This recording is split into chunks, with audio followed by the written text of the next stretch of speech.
जय हिंद दोस्तों, स्वागत है आपको अपने ही YouTube channel Azad physics by Azad sir में। पिछले वीडियो में हम लोग पढ़ रहे थे सेल का कॉम्बिनेशन पढ़ रहे थे। सेल कॉम्बिनेशन में क्या पढ़ रहे थे? सेलों का सीरीज पढ़े थे, पैरेलल पढ़ रहे थे। आज हम लोग पढ़ने वाले हैं सेलों का मिक्स्ड कॉम्बिनेशन, मतलब मिश्रित क्रम संयोजन। सेलों क्या पढ़ेंगे? मिश्रित क्रम संयोजन, सेलों का मिक्स्ड कॉम्बिनेशन। चलिए तो आप लोग नोट करिए, अब स्टार्ट करिए।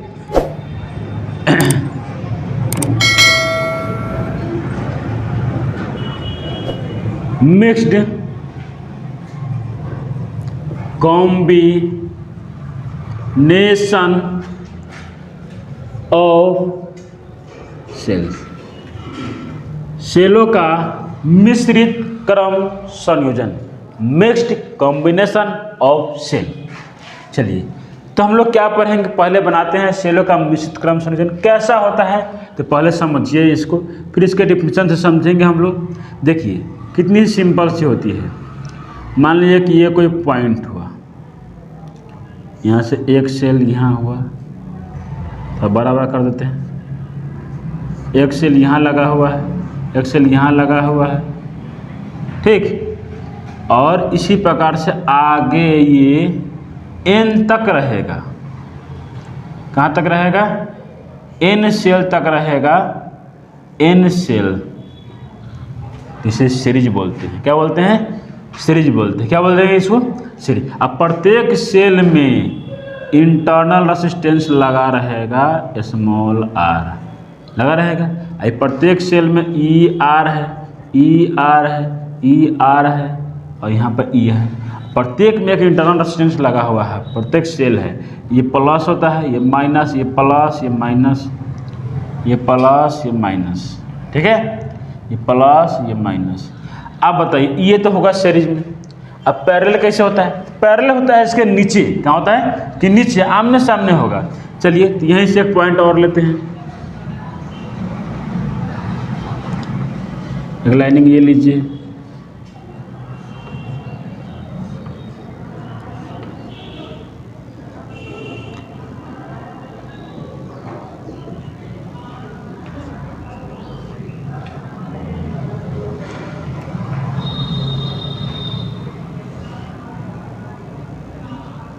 ठीक है।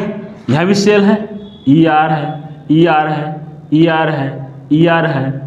इसी प्रकार से कहाँ तक है? एन सेल तक है, एन सेल तक, ठीक है। आर है, ई है। प्रत्येक सेल में इंटरनल रेजिस्टेंस होता ही है। ये सीरीज वाला हो गया। अब ये कहलाएगा पैरेलल।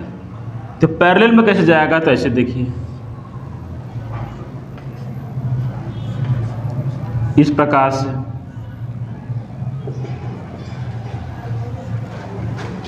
इस प्रकार से बना लेंगे हम लोग, ठीक है। प्लस माइनस है, आर है, स्मॉल ई है, ठीक है। सब में ई आर है, ई आर है, ई आर है। ई का मतलब ई एम एफ, तो वाहक बल। चलिए इसी प्रकार से आगे भी इसी प्रकार से रहेगा, ठीक है। और भी बहुत सारे सेल पैरेलल कॉम्बिनेशन में लगा रहेगा। बहुत सारे सेल क्या रहेगा? पैरेलल कॉम्बिनेशन में रहेगा। इसी प्रकार से आगे भी रहेगा, पैरेलल कॉम्बिनेशन में लगा रहेगा, ठीक है। और इसी प्रकार से आगे भी रहेगा, पैरेलल कॉम्बिनेशन में लगा रहेगा। इस प्रकार से कहाँ तक रहेगा? कहाँ तक रहेगा?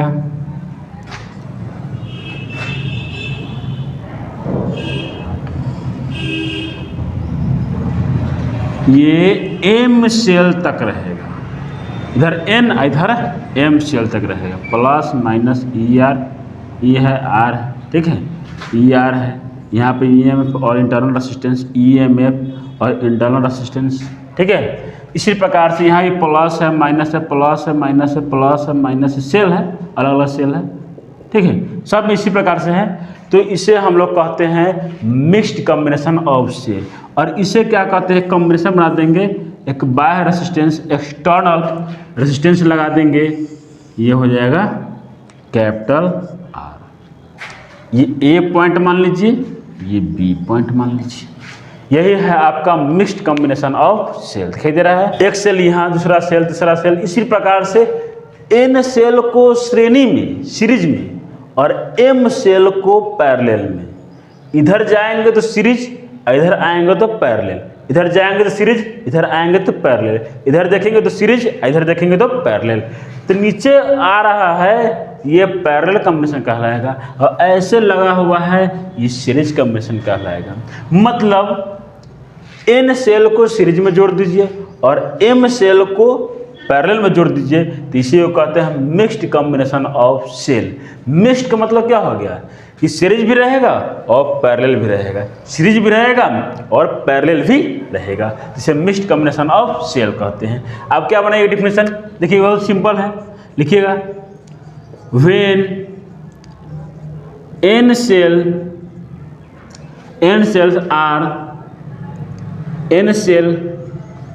are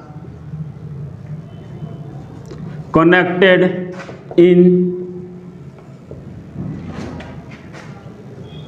series combination and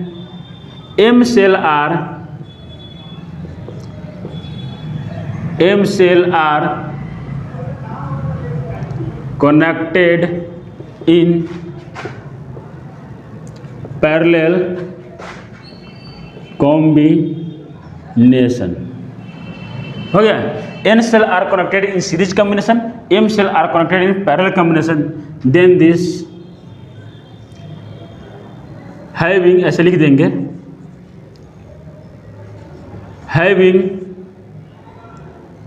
having EMF as E and internal resistance R। और इसके पास क्या होगा, EMF E होगा, इंटरनल रेजिस्टेंस क्या होगा, R होगा। देन दिस तो क्या देखे हैं कि when n cell are connected in series combination and m cell are connected in parallel combination, having EMF E and internal resistance R, then this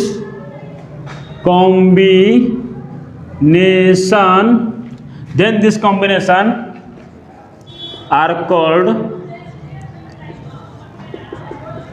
mixed combination of cell. तो इस प्रकार के संयोजन क्या कहते हैं, मिक्स्ड कॉम्बिनेशन ऑफ सेल कहते हैं। क्लियर, चलिए तो फिगर समझ गए, डिफिनेशन समझ गए, अब निकालते हैं इसका एक्सप्रेशन। देखिए ध्यान से, कोई खास नहीं है एक्सप्रेशन, देखिए ध्यान से निकालते हैं क्या एक्सप्रेशन, क्या होगा एक्सप्रेशन। देखिए करंट का वैल्यू निकालें, टोटल करंट कितना होगा उसका निकालेंगे।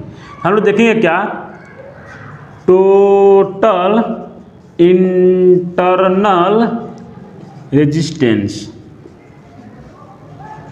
बराबर एन आर, क्योंकि एन सेल तक गया हुआ है तो R R R R R कहाँ तक जाएगा, एन तक, इसलिए एन आर। टोटल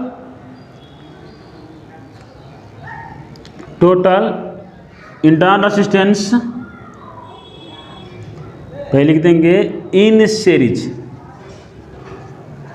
सीरीज में, total internal resistance in series, किस में, सीरीज में, एन आर। तो इन, अब इन पैरेलल में, समांतर में, टोटल इंटरनल रेजिस्टेंस, समांतर में क्या हो जाएगा, समांतर में क्या हो जाएगा, तो 1/RP इज इक्वल टू 1/, अहो में एन आर, अहो में एन आर, अहो में एन आर, अहो में एन आर, सब में। पैरेलल में ऐसे होता है, N R plus N R plus N R dot dot कहाँ तक, एम सेल तक, कहाँ तक, एम सेल तक, एम तक जाएगा एन आर। तो हम लोग क्या करेंगे इसको, तो 1/RP का मतलब पैरेलल, m/n r, RP को प्लॉट देंगे, इसीलिए क्या मिलेगा, RP पैरेलल कॉम्बिनेशन में इंटरनल रेजिस्टेंस क्या हो जाएगा, NR/M। ठीक है, NR/M। अब ये है एक्सटर्नल रेजिस्टेंस। एक्सटर्नल रेजिस्टेंस क्या है? कैपिटल आर है। क्या है? कैपिटल आर है। इसीलिए टोटल रेजिस्टेंस, कुल प्रतिरोध क्या होगा? तो इंटरनल प्लस एक्सटर्नल, तो क्या हो जाएगा? N R by M plus R, बटा बटा जोड़ करेंगे, एम एलसीएम हो जाएगा, इसमें गुना हो जाएगा एम से, तो N R plus M R, ठीक है, N R plus M R बट्टा में क्या हो जाएगा? एम। ये हो जाएगा टोटल रेजिस्टेंस, कुल प्रतिरोध, ठीक है। टोटल EMF, कुल EMF क्या हो जाएगा? NE, क्योंकि N सेल तक EMF लगा हुआ है तो क्या हो जाएगा? NE हो जाएगा। E का मतलब EMF, N का मतलब नंबर है, संख्या है। फ्रॉम ओम्स लॉ दिखाई दे रहा है नीचे, फ्रॉम ओम्स लॉ, ओम के नियम से करंट निकालेंगे। अब V इजकल टू IR, या V को हम लोग क्या कहते हैं? EMF कहते हैं, तो E इजकल टू IR।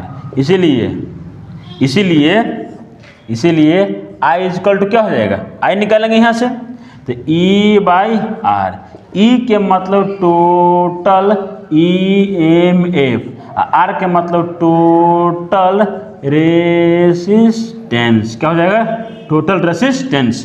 तो I बराबर EMF क्या है? NE है। टोटल EMF कितना है? NE है। और टोटल रेसिस्टेंस कितना है? यह है NR प्लस MR बट्टा में M। ये M भाग में है, प्लॉट कहाँ जाएगा? गुना में ऊपर, क्या मिलेगा? MNE बट्टा में NR प्लस MR, ठीक है, MR। इसीलिए I का मान क्या निकलेगा? MNE बट्टा में NR प्लस MR। ये हो जाएगा करंट। कितना करंट फ्लो करेगा इससे? कितना करंट फ्लो करेगा? तो इतना हो जाएगा MNE बाई आर। फिर आप जानते हैं सबको, पीछे भी बताए थे पिछला वीडियो में भी, I के मतलब करंट, करंट कितना करंट पास कर रहा है, ठीक है, कितना करंट पास कर रहा है। और E के मतलब होता है EMF, इलेक्ट्रोमोटिव फोर्स, पीछे भी बताए हुए हैं। और N के मतलब सेल है, N, और M के मतलब क्या है? N के मतलब नंबर ऑफ सेल, सेलों की संख्या है। R का मतलब इंटरनल रेजिस्टेंस हुआ, और कैपिटल R का मतलब होता है एक्सटर्नल, मतलब बाह्य, external resistance, external resistance. Clear? चलिए, तो इसको समझ गए। कुछ नहीं करना है। सीरीज में इंटरनल रेजिस्टेंस NR होगा, इन पैरेलल में टोटल इंटरनल रेजिस्टेंस इतना होगा, कितना? NR बाई M होगा। जैसे निकालेंगे हम लोग, क्योंकि एक लाइन में मान लीजिए कि NR है, फिर अगला लाइन में भी NR है, फिर अगला लाइन में भी NR है, कहाँ तक चला गया? ये M तक चला गया। इसलिए क्या हो गया? 1 by RP equal to M by NR। Plot देंगे तो RP का मान पैरेलल कॉम्बिनेशन में कितना निकलेगा? पैरेलल कॉम्बिनेशन में कितना निकलेगा? इतना निकलेगा, ठीक है, NR बाई M निकलेगा। एक्सटर्नल रेजिस्टेंस एगो R लगा हुआ है, टोटल EMF तो NE होगा, तो टोटल रेजिस्टेंस निकालेंगे तो NR इंटरनल प्लस एक्सटर्नल दोनों जोड़ दिए हैं, EMF NE है। फ्रॉम ओम्स लॉ से V इजकल टू IR, तो V को मतलब क्या कहते हैं? वोल्ट या EMF, E equal to IR, तो I निकालेंगे यहाँ से, तो E बाई R। E का total EMF, total resistance, total EMF NE है, टोटल रेजिस्टेंस, कुल प्रतिरोध इतना है, इनको रख दिए। करंट का वैल्यू कितना निकल गया? इतना निकल जाएगा। ओके, I क्या है, E क्या है, N क्या है, तो सब लिख दिए। यहाँ तक समझ गए? चलिए, उम्मीद करता हूँ कि आपको समझ में आ गया होगा। Thank you, best of luck and go success. Note करिए।